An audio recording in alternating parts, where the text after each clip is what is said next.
Guys ये बात है उस समय की जब वाइट 444 के हाथ गलती से मैजिक क्यूब लग जाती है। उसके बाद वो मैजिक क्यूब की सभी शक्तियों को अपने अंदर ले लेता है और अब वो फ्री फायर वर्ल्ड का सबसे शक्तिशाली बंदा बन जाता है। उसके बाद सबसे पहले वो राइस्टार को मारकर खत्म कर देता है और उसे दूर कहीं भेजवा कर कब्रिस्तान में फेंकवा देता है।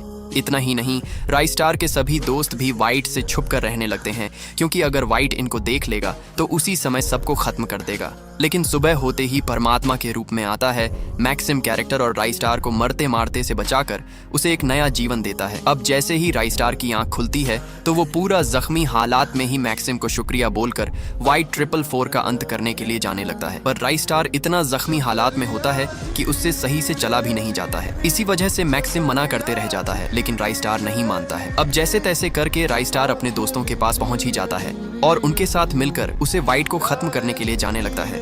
लेकिन ज्ञान भाई और अज्जू भाई उसे रोक लेते हैं और कहते हैं कि अभी अगर हम उसको मारने के लिए जाएंगे तो हम लोग खुद ही उसके सामने नष्ट हो जाएंगे। इसलिए वो लोग वाइट से छुपते हुए सीधा आ जाते हैं हयातो के पास। फिर वाइट के बारे में सभी बातों को बताते हैं कि कैसे वो फ्री फायर वर्ल्ड को नष्ट करने पर लगा है। इसलिए अब हयातो जाता है और बचे हुए उस आखिरी मैजिक क्यूब को प्रकट कर देता है। उसके बाद उस मैजिक क्यूब को राइस्टार को देने ही वाला होता है, तभी वहां पर वाइट 444 भी पहुंच जाता है। जिसके बाद हयातो डरते हुए उस मैजिक क्यूब को राइस्टार की ओर फेंक देता है, लेकिन वाइट भी उसे पकड़ने के लिए चला जाता है। अब आगे जो हुआ उसे देखने से पहले अगर आप भी मेरी तरह राइस्टार को पसंद करते हैं तो वीडियो को लाइक करके चैनल को सब्सक्राइब करके कमेंट आई लव राइस्टार लिखो। पर राइस्टार बड़ी मुश्किलों से उस मैजिक क्यूब को ले लेता है और उसके बाद तो वाइट 444 को बड़ी मुश्किलों के बाद खत्म कर ही देता है।